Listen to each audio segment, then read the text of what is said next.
Welcome, everybody. Thank you so much for coming today. My name is Bill Hershey, and I'm excited to have a special guest with us here today, Yes, Mark Silver. Mark was with us. I'm back. Okay, here he's back. I Um, don't know why I froze. Yeah. yeah, no worries. We might have there's something going on in the air today with tech, so bear with us if we phase in and out of the material world here with you. Um, Yeah, Mark was with us over the summer. He did a wonderful interview with me then, and he's back. He actually just released a new book, The Heart-Centered Business, I believe is the title. Is that right? And gosh, there's so many wonderful gems in this book, and I'm looking forward to having a conversation with Mark, and we can make this an open conversation. If somebody does have a question along the way, feel free to chime in. This is going to be more of a group interview than an individual interview. And since I've had folks asking me about, I like to put feelers out. Hey, what's everybody needing help with right now? What's a topic that's of interest? And it came back to me that business models is a topic of interest. Understanding more about business models, understanding how to design a business that really supports our deeper human needs and that works well. So Mark is like a specialist in business models. He's got this wonderful workshop. Others have spoken very, very highly of this workshop, like Ted Hargrave. He's been talking about that in his community. And so I've invited Mark to share a little bit of a glimpse into the work that he encompasses. Of course, that's a day-long workshop. We're not going to have time for, that one day intensive, but maybe we can get like a kind of like a glimpse, like a fractal experience of what's in that. And there are some things in the book as well that he goes into this as well. So I'm going to be kind of pulling some threads here with Mark. And again, if anybody has anything that they'd like to chime in, feel free to raise your hand, throw something in chat. And in the way of housekeeping, I just want to mention this will be recorded. This will be used in our marketing. So I'm going to post it on YouTube. If you prefer not to appear in the video, which is totally understandable, I just ask you to remain on mute and you won't appear on the video because it's going to be speaker only view for the video. So wonderful. So thanks again. And gosh, Mark, uh, in the way of you having come to this work of being a business coach for heart-centered entrepreneurs for over 20 years, um, what was it that led you to the understanding that you now have about business models, and why is that significant for the folks here who are mostly integrative health practitioners? Yeah. Thank you, Bill. Um, so I will be, oh, look, a ladybug in December, taking refuge in my office, I guess. Um, so honestly, I don't have an MBA. I grew up in small business. I grew up in my parents' small business and um, retail business, and I've been in and around small business for a long time, but and so when the term business model came into my consciousness many years ago, I was like, what in the heck is that even mean? Like, what are we even talking about?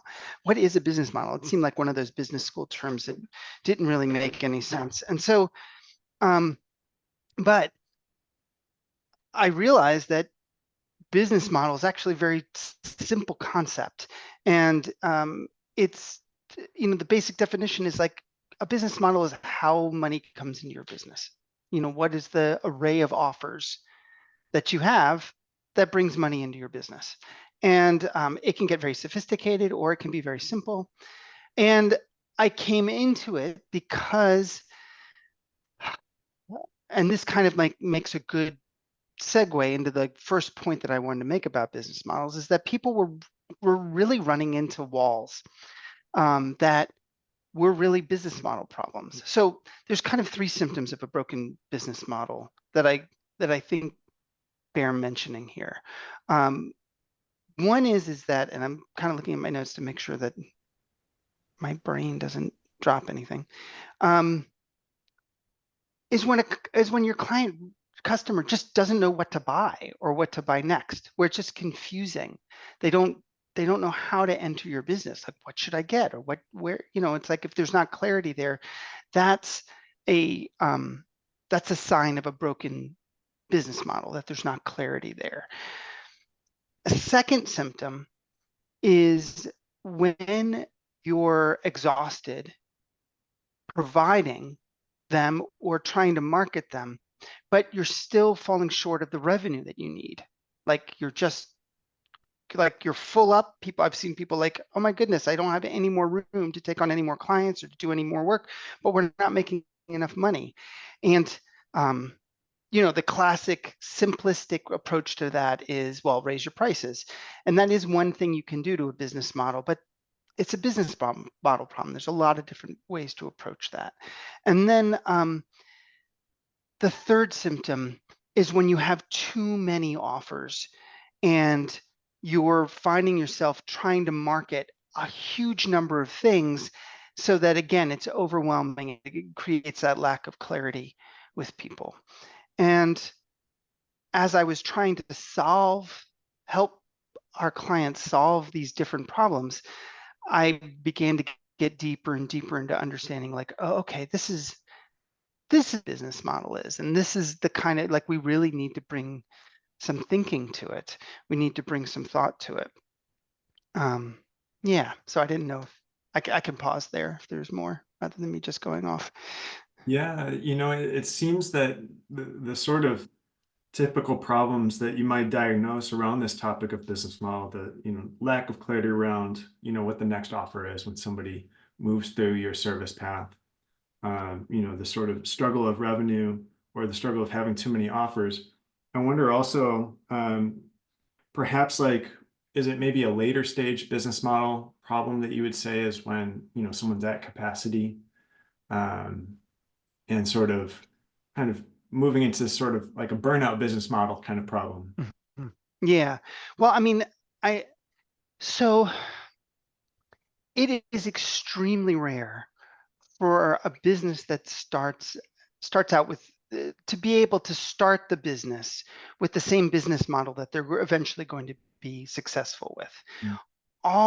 Almost all businesses, I say almost because there's always exceptions, but for a business to be successful, they generally go through multiple business models because certain business models aren't available to you earlier in. And so, yeah, I think that it's definitely a later stage. It doesn't have to be a very late stage. There's been folks who, in their first year and a half, get lucky or, are clued in or whatever, and they fill up with clients and they get overwhelmed, but they're not making enough money. And uh, and so, yeah, it's definitely a symptom that you have to get to. You rarely are out of the gate totally full up, but it's um, definitely something that it's like, oh, like, this isn't just about raising prices, because there's also, like, if it's just about raising prices, like, we come into questions around ethics, like, how high am I going to raise my prices? Am I only going to be accessible to certain people? And that is that's often like a real challenge for people who really care. They they want to be good people, and yet they still need to be sustained. Yeah, this is a really interesting topic. I talk a lot about pricing and the ethics around pricing, and even I would love to explore this with you. Like, if I charge a high price and I only work with a certain kind of client who can pay that, can I still be a good person?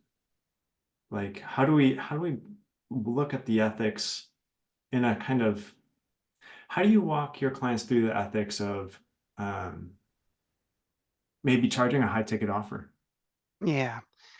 So it so much of it depends on who your market is and what you're charging. So um, there are appropriate times to charge more.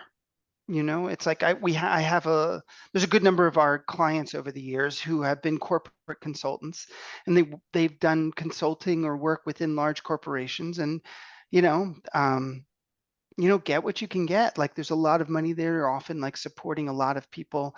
Like, it's okay to get paid well. Um, where it becomes more of a question. There's a guide I created called Don't Buy Now, which talks about all like the most common unethical sales tactics that get used to manipulate people. And then in there, I talk about ethical pricing, especially in the realm of business development, but I think it applies elsewhere. And I think that, we have to assume that the majority of people are going to get average results. If you're charging a price that depends on someone getting the home run outstanding result, it's not really fair or appropriate, right? Because the vast majority of people, that's not true. Like an average result is average. It's like it's perfectly wonderful to get an average result. Especially when an average result is effective at some level. We're not talking about being ineffective. We're talking about like, okay, yes, it works. And so, yeah, you do need to pay attention to it. We have to be careful, I think, about talking about high ticket, low ticket, high price, low price, because all of that is so subjective to the context that you're working in. And especially in late stage capitalism, the people who care the most are the people who are often most at effect of it, right? You're talking about women, you're talking about people of color, you're talking about people who have seen the effects of an unjust economic system. And so those of us who are moved in that way want to help as many people as we can. However, what becomes clear is that and I've said this to our clients so many times, you can't make up for systemic injustice on your own back, because that's what the system is always asking of you, like free labor and give it away and help people. And it's not that we shouldn't be helping people, but we need to know that, oh, if this is a systemic issue, we need collective care to address those issues. And we need to be thoughtful about how we make sure that we're being cared for even while we're caring for others. And so, really simple ways to do that is like, if you're going to offer low price or pro bono slots, that you're being mindful of how many you're offering so that you're not sinking yourself. You're structuring, if you have a low priced offer, that you have a way that you also have another high priced offer that balances it out. We do, not in our entire business, but through a lot of our business, we have an approach called pay from the heart, where people can select their own price. But we're also really clear about what our minimums are, and and what we need to be sustainable, so that we're included in the circle of care. So one of the things that I think can be most challenging, especially in earlier stages, is that it can be hard to access a truly generous business model when you're very new and you don't have a larger audience. So I'm going to use, I have not yet found another example that's as clear as this. And so but it involves Tesla. And so I do not support Elon Musk and billionaires, but but the business model of Tesla was genius up to a certain point, in that it costs a lot to get into the auto manufacturing business. It's really hard.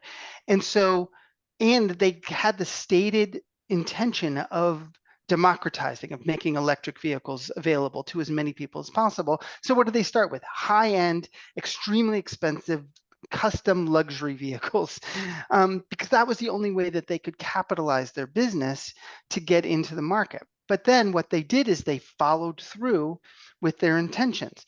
They came out with a next stage and a next stage. Then each car got successively less expensive.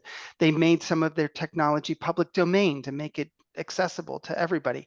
And so I'm not saying that Tesla is an example of goodness in the world, and I'm not saying that they carried it to the extent that I would have liked to see them. And Lord knows that we could spend a long time talking about the problems with Elon Musk as a role model. All that aside, the concept here that when you get started out, you may not be able to have as generous a business model while you're getting your feet under you because of the way the system is structured. we often encourage people to start with the very simplest business model, which is the one-on-one service model, because it doesn't require as large of an audience. You can have fewer sales to get to a sustainable amount. And then as your business grows and as your audience grows and as your business develops, other business models become more accessible to you. Mhm. Wonderful. So I'm so glad I asked you this, because this is wonderful to kind of spin this thread here. Um, I'm hearing a couple things in terms of ethical considerations, really specifically with early stage business models that may not be in a position to be as generous as they would like to be in their business. So one thing I'm hearing is that, hey, if someone can't afford my services, I don't have to feel bad about that. Do you like sometimes even explicitly give your coaching clients like permission to be okay with that? Yeah, well, I mean, so this is a really beautiful question. And I don't think it's possible for people of heart to just be okay Sure. with it. You know, if I'm out on the street and someone's homeless and I know that I can't take care of everybody who's homeless, I'm not okay with that, even though I know I can't personally lift all of those people out of poverty or anyway, do all the things that we should be doing as a society to eradicate poverty and homelessness. So I think that there's a certain amount of grief involved um, in facing these kinds of things. I don't think it's about being okay. I think it's about grieving and and being in the truth that I'm just one person and I can only care for what I can care for without harming myself and then not being helpful to anyone. And so it's about being really clear about what are my own needs. How can I care for myself? What is my capacity to care for others? And as my business develops, like what is my vision for caring for others? Uh, and perhaps building that in very explicitly into the growth of the business. We're never going to be able to help everybody, and we shouldn't be able to help everyone because that's another sign of white supremacy culture, which is the saviorism, like the person who rides in and saves the day for everybody, the lone hero. I mean, that's ridiculous. It's one of the toxicities in our culture. And when we think about, oh, who else is doing things that I care about?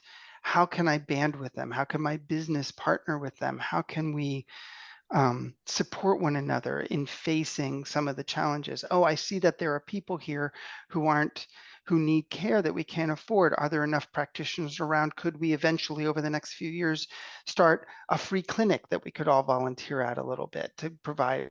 It's like there are like collective solutions that don't require us to grind ourselves into the ground while still caring and still having our sense of justice inflamed and our sense of care and desire to care for supported.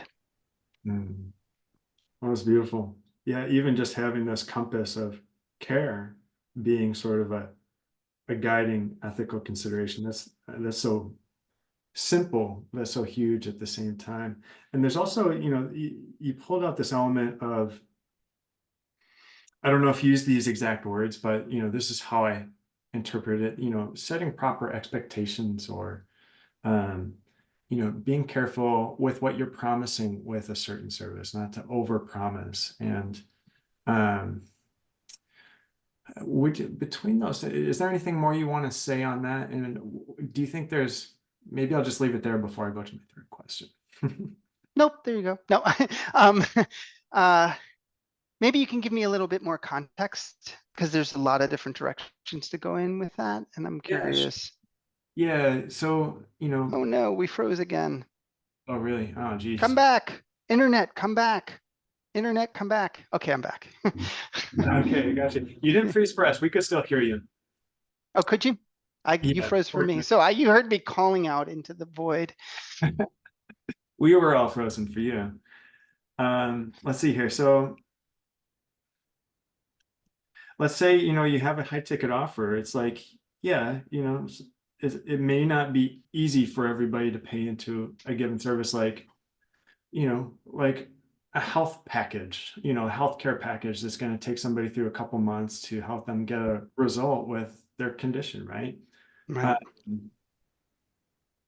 of course, with health, of course, it's very difficult to make any promise with that. Yeah, But well, I mean, with anything, there's hardly anything unless you're car mechanics, maybe, or construction.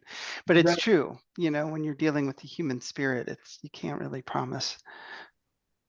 yeah, so I mean, with that, I mean, how do you go about sort of setting proper expectations and, like what you're actually framing the service? The service is a promise. The promise may be, hey, I'm committed to you in these Hmm. things, right? Right. So this is a question that comes up a lot, and setting expectations is a really important part of working with clients and creating sustainability in your business. Because when people don't have healthy expectations, they can be disappointed really quickly or leave too early. A lot of times people lose clients too quickly and they disappear on them because the expectations weren't set. So um, so much of it is that you can set expectations more easily the more experienced you are. When you're newer, it's a little bit more of a guesswork, or it's leaning into other people's experience. So for instance, you might have the experience of, oh, this particular the modality that I do, the expectation with what I'm seeing in you is that it probably would be 4 to 6 months to really gain traction. Probably, and we'll probably know within a month or two whether we're getting good traction on it.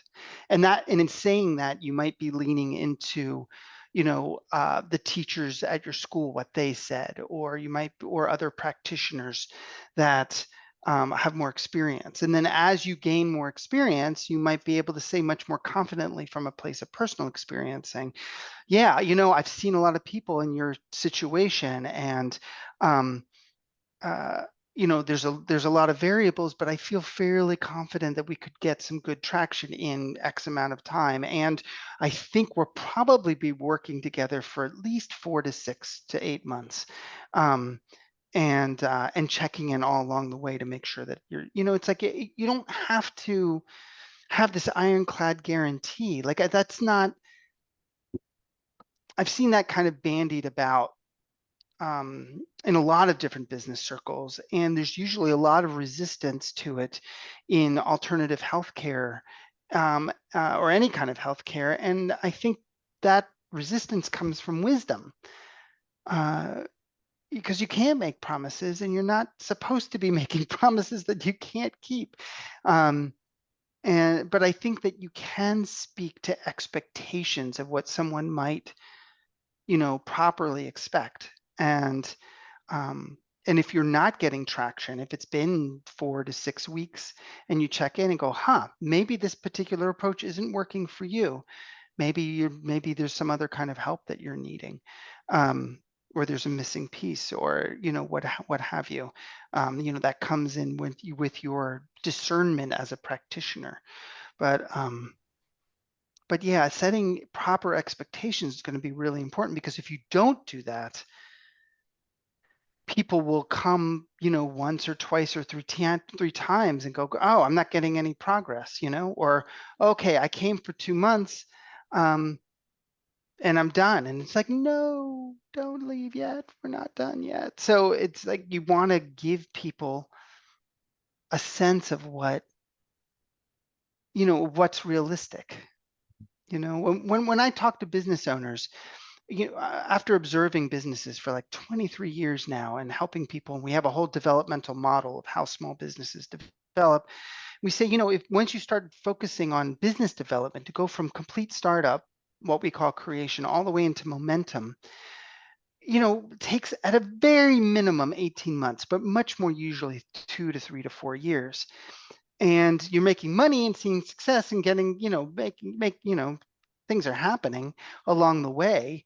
But I want people to have an expectation, whether or not they're working with us, that brings compassion and kindness to themselves, so they don't have unrealistic, self-judgmental thoughts about themselves, and they're hard on themselves or their business, going, God, why am I not there in 6 months? It's been 9 months. Shouldn't I already be X? It's like, well, no, you shouldn't. Yeah, well, that's beautiful. Just being able to, um, yeah, how it can actually be an expectation on somebody who may not fit that timeline. That's really a wonderful insight. I'm wondering if we can tie this to, say, somebody does have a good experience with working on our business in that first package. And this leads right into sort of our discussion of business models, where in your book, you have this wonderful metaphor that you use called the garden path. And I'm wondering if you can kind of elucidate on that metaphor and how it relates to how someone moves through your services. Yeah. So I came up with the garden path metaphor as an answer to the funnel metaphor, which I never really liked the idea of putting clients into a meat grinder or into like this narrowing thing. And, when we observed, Andrea J. Lee, actually, Thought Partners International, she's the first one who pointed it out. And then I looked at our own business. I'm like, oh, yeah, that's true. It's like, there's this myth out there that people start with the least expensive and go to the next expensive and go to the most expensive. Yeah, well, that the funnel is not true. Like as a metaphor, like people don't come in at the least expensive and necessarily move through the most expensive unless you're being manipulative in your sales process. Some people do, but not a lot. Generally, people come in at a certain level and then they kind of stay at that level. And then and other times people just dive right in. I've had people, the first thing they do with me is they become my one-on-one client. And other times I've had people take course after course after course after course and then go into the learning community, which is about the same price level. So I thought of the garden path as a model, because, as an analogy, because people will need to enter the garden. There's usually a defined entranceway into a garden, but then you can kind of go where you want to go once you're in.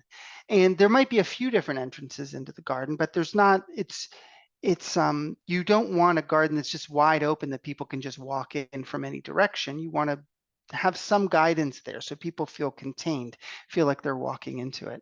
So yeah, so that's the idea of that analogy. Was there a particular, I feel like I dropped the second half of the question, or maybe not. In how it ties to how people move through your services and the overall business model, that would be the other. Right. Well, if you have an entrance and people step in, and then you have some kind of guidance, if you go into one of these larger gardens and they have little signs, this way to the roses and this way to the, I'm talking about a public garden, not a private garden, obviously. Although you could put up those signs, that would be delightful. It helps people to be able to guide themselves where to get what they need and to get what they want. And so if you have that kind of clarity, what when we're talking about these kinds of small businesses, and all of these businesses that I believe that we're talking about here are basically boutique size businesses. When anybody talks about scale, they're not really talking about hundreds of thousands or millions of clients. You're talking about dozens or maybe hundreds. I'm talking about an audience of hundreds, maybe thousands, maybe a few 10,000s, but that's still small at a certain level. And so you're going to want, like a healthier business model is going to be having repeat business from the same people rather than having one-off sales to a lot of people, because it takes a lot to build trust. It takes a lot to build the relationship to make that purchase. And it's going to be much easier. And especially with alternative health, where any kind of health thing, it's rarely one and done. It's like you need maintenance over time to get out of crisis and to get into health, and then to be supported in staying there. And so having that kind of support an expectation so that you're guiding people from one offer to the next.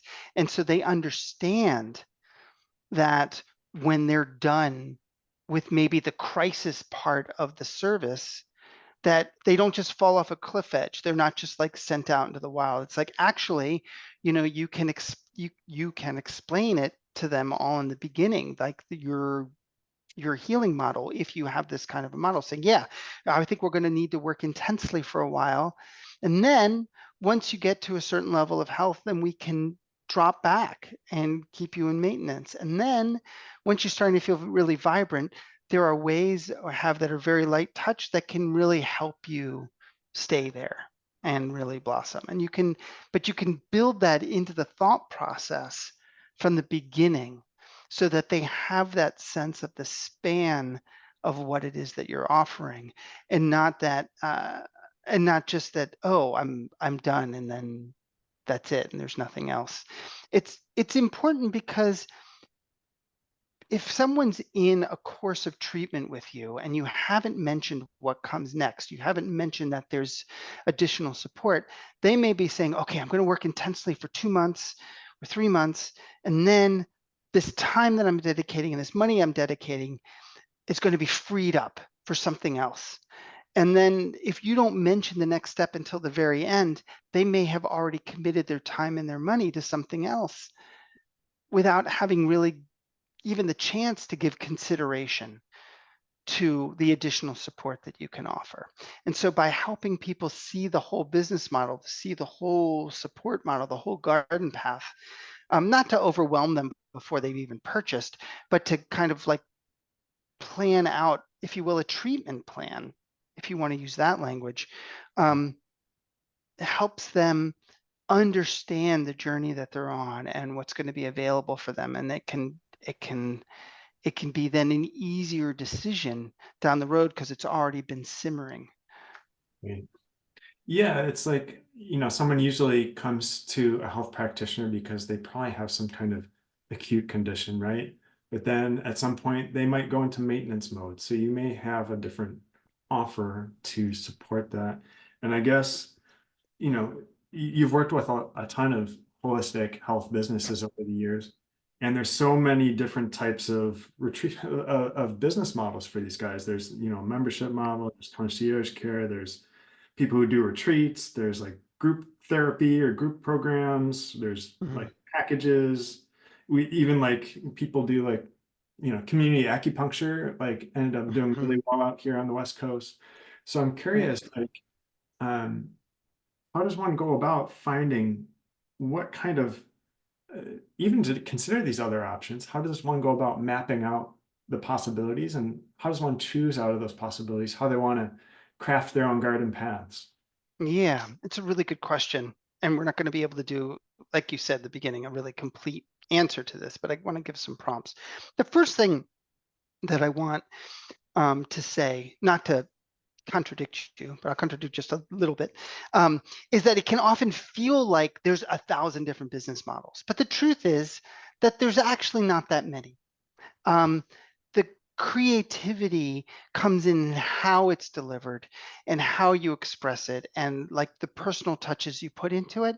But there's not that many. There's one-on-one offers, there's group offers, there's asynchronous offers where you kind of have a DIY support. Um, and and then there's kind of like the membership or retainer model. And we might be able to, if I rack my brain, I might be able to come up with one or two others, but there's really not that many different types of structures.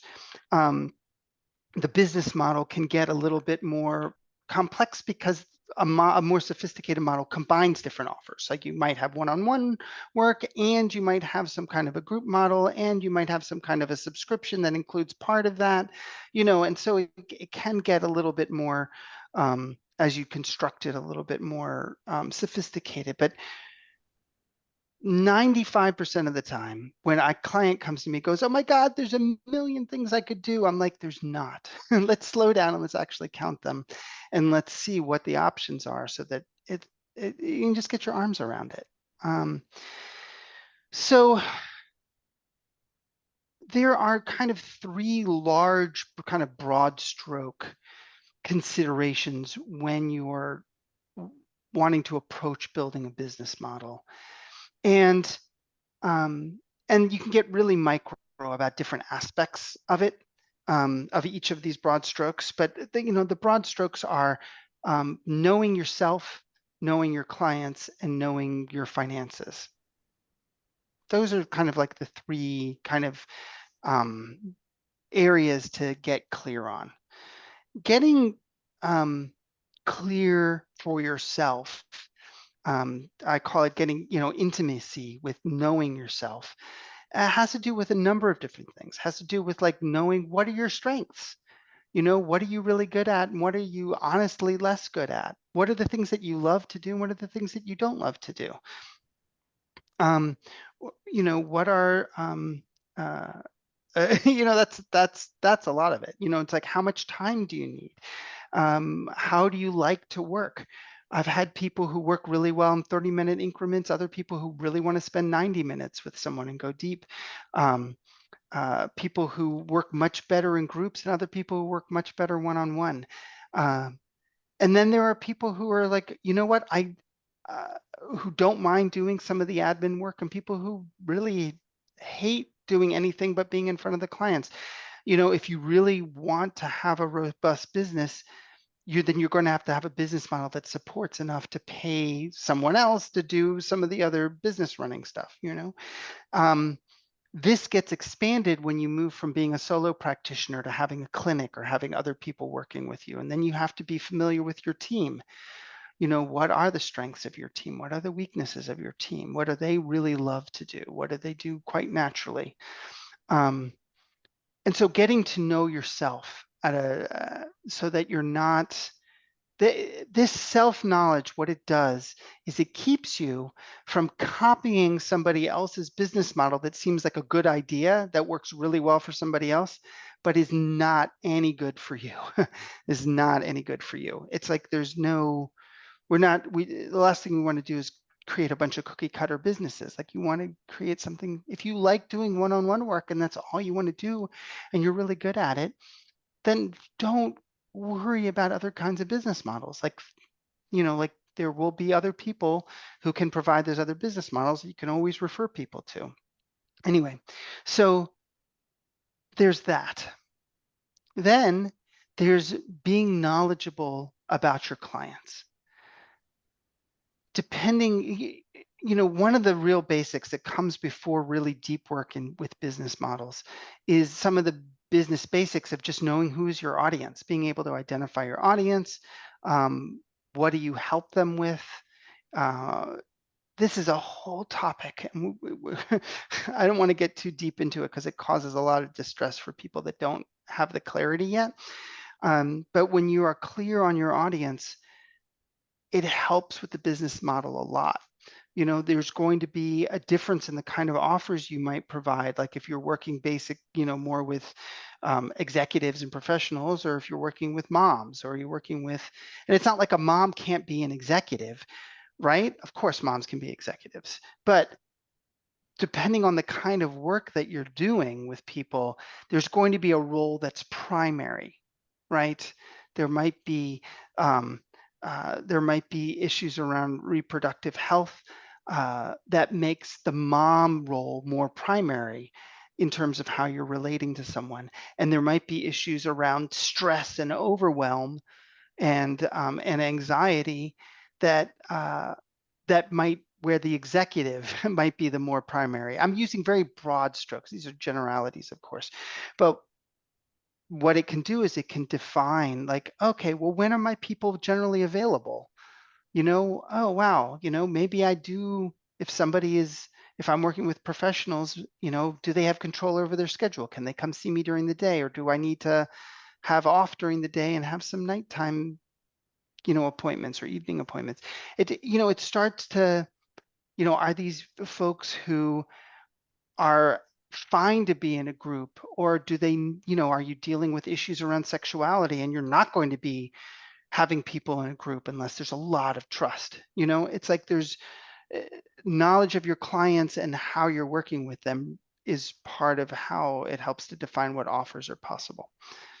Then the third one is knowing your finances, knowing not only what your business expenses are, but what your personal expenses are, and knowing what you really want and what it takes to really thrive.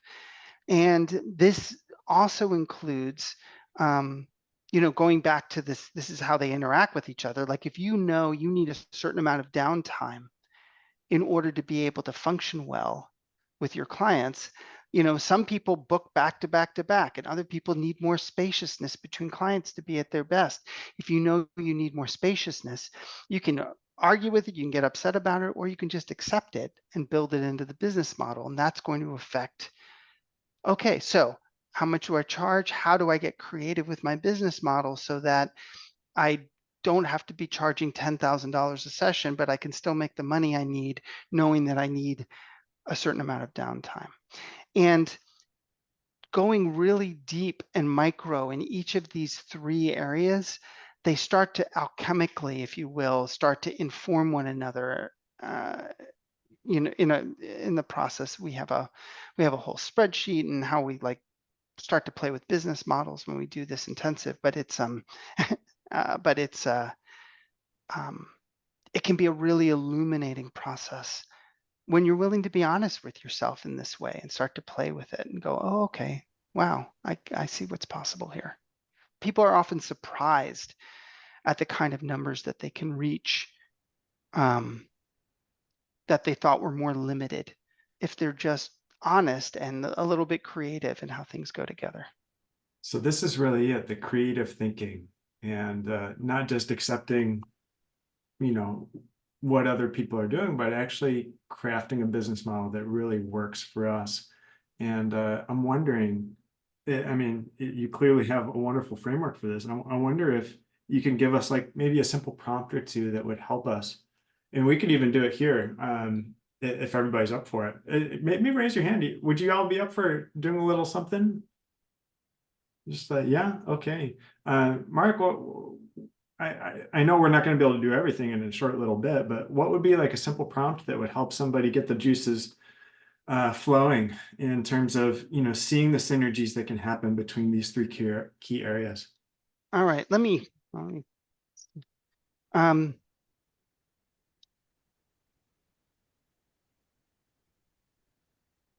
yeah. So 5 prompts that I use, and we're not gonna like, this is a long exercise, not a long exercise, but you want some spaciousness with it. But what I'm going to do is I'm going to name the 5 prompts somewhat slowly.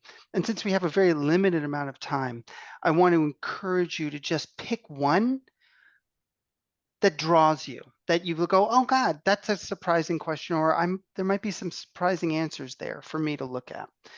So the first prompt is, what do you love to do? When you have a pile of work, what do you gravitate to doing no matter what?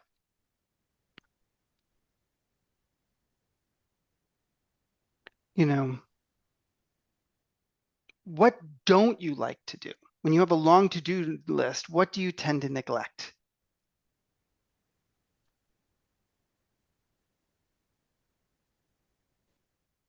What are your strengths? What do you do naturally, without having to put really much effort into it? What are your weaknesses? What is a slog and an uphill climb? What makes your brain go fuzzy? What do you have trouble improving on no matter how you practice with it? And what are your core values? What are the beliefs and values that you hold so highly that you won't betray them no matter what?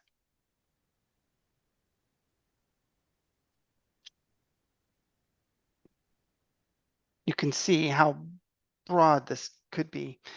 But I just encourage you to spend maybe just a couple of minutes with one of those and see if there's something surprising there to discover when you start to ask yourself this question, if you're fully honest. Wonderful.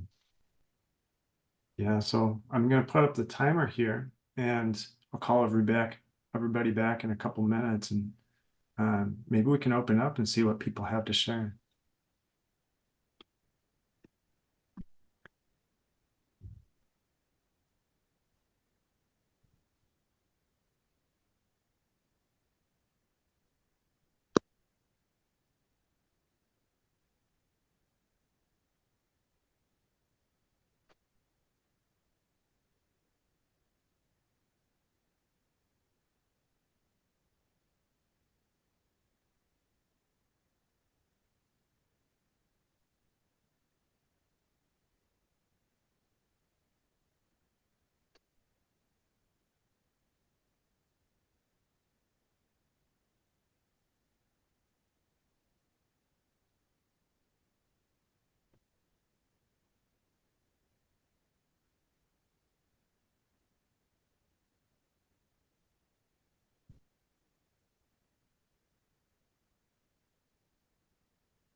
All right, how was that for everybody?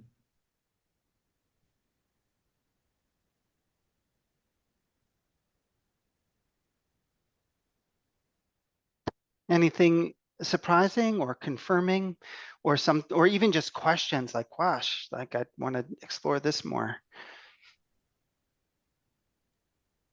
I could tell quickly. Sorry, I'm driving, so I can't really be on screen or type anything, but I'm pretty clear. Every time I do this, it's the same thing. I love to build it. I love to focus on my strengths. And I love to create systems and build businesses and then be in the business. I do not like maintenance at all. Like any maintenance or fixing of things after I create it, management systems, that kind of stuff, I'm out. That's beautiful. That's really, really important insight. I mean, you know that. I'm just affirming what you just said. And the more we're honest about these kinds of things, the easier it is to account for them, right? Yeah. Hmm. And then it's like, oh, okay, knowing that maintenance is important, it's going to be a part of the business model and the business structure and the expenses. It's like, okay, well, who is going to do the maintenance? Or are there ways to build things that minimize how much maintenance is needed? Or, there's a lot of, when we hit these kinds of restrictions, if we accept it with an open heart, we can find some, like, that's where creativity often doesn't arise as easily with just a wide open horizon, right? It's like it's the restrictions that often spur creativity. There was a writing group in France called Oulipo, Voir de littérature potentielle, and Georges Perec, one of the authors in that group, used the constriction, the boundary of like not using any words that had the letter E. And in French, as in English, E is the most common letter, but he wrote a totally readable novel without the letter E, and entitled La Disparition, like the disappearance. And it was all about the main character that never appeared in the novel anywhere. Anyway, it was just brilliant. It's brilliant, but it's like it's these kinds of constrictions that can like break things wide open. So I want to encourage folks. I mean, Aaron, it sounds like you're in total, so this isn't directed at you necessarily. It's more like a general thing. Like when we have these things and we can be honest with them and embrace them, how does that break open our creativity? How does that allow us to start thinking about the business differently instead of railing about it or arguing about it or blaming ourselves or cursing the world? It's like, oh, okay, what's possible here? Yeah, I mean, really, this kind of cliche saying it just came to mind loud and clear, like necessity is the mother of all invention, right? And just that book that you mentioned is incredible. And perhaps part of this is really and they talk about this all the time in the business world, formulating the right question or the skill of crafting really good questions for ourselves. How do you relate that to this, kind of challenge of meeting all these conditions that are going to make a wonderful business for us? Um, yeah, how do you learn to ask good questions? This is a deep spiritual practice, actually. Um, uh, is learning about the questions, because I find that answers don't come usually because we're either asking the wrong questions or we have more than one question bound together. So I find that usually if we're struggling, look for where there's more than one question bound together and it's just become a big granny knot of a question, like, what do I do? Instead of these individual things. When you break things apart, the clarity often comes, I find. I think also bringing in patience and iteration.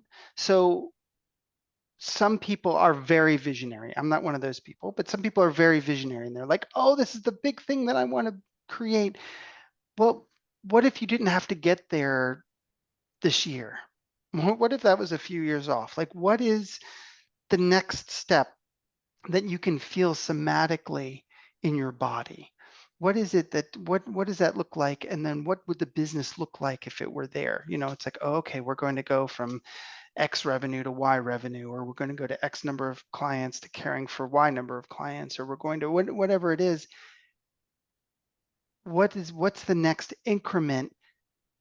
Again, the analogy of walking along the path, what's the next bend that we can see rather than just staring at the mountaintop the whole time.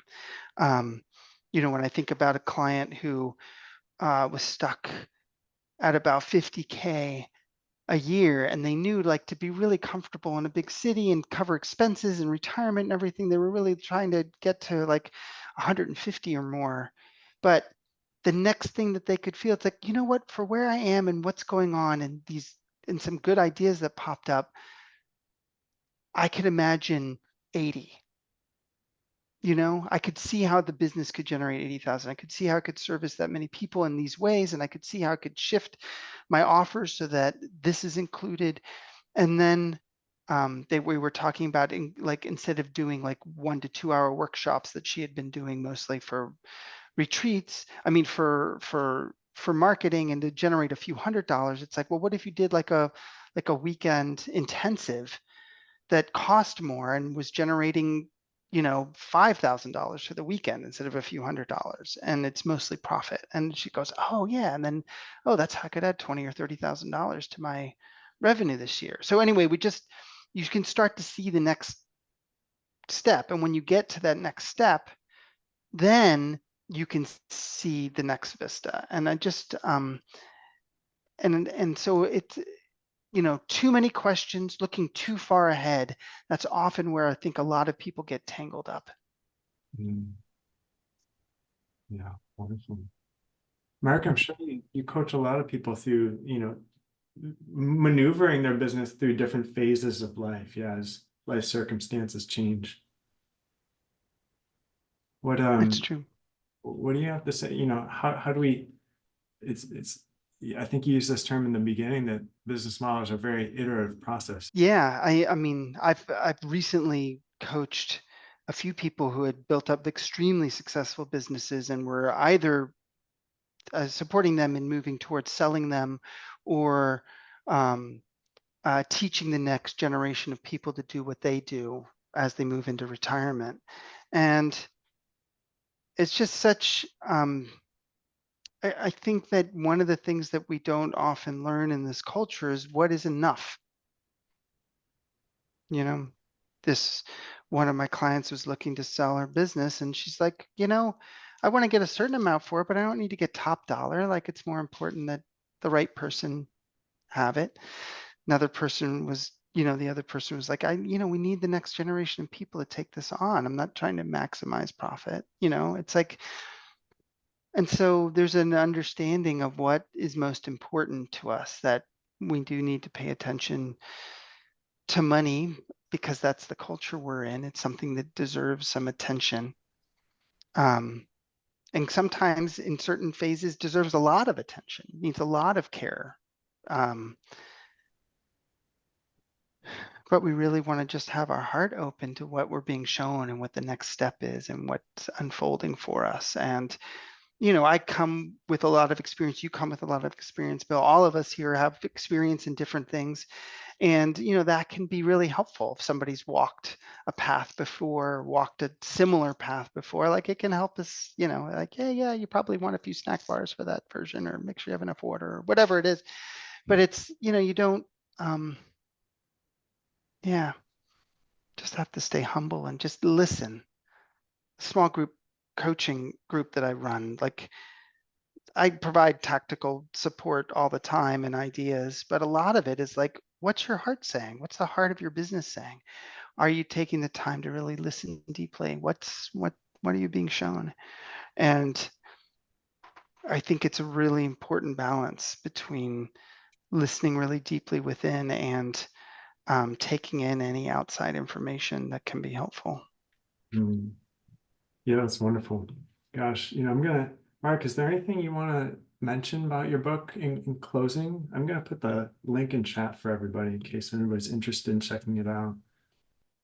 I love it if you buy it. If you buy it and you like it, leave a review. I mean, I worked really hard on it. It's, oh, I got a copy over here. Heart-Centered Business. It's healing from toxic business culture so your small business can thrive. And you know, the biggest thing I've seen people stop people in building their businesses is that they don't have a healthy relationship to business or a healthy relationship to their own business.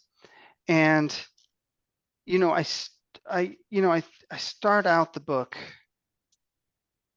The very first thing in chapter 1, if you have any negative feelings about business, you should. I do not want you to get over them. Your upset is justified.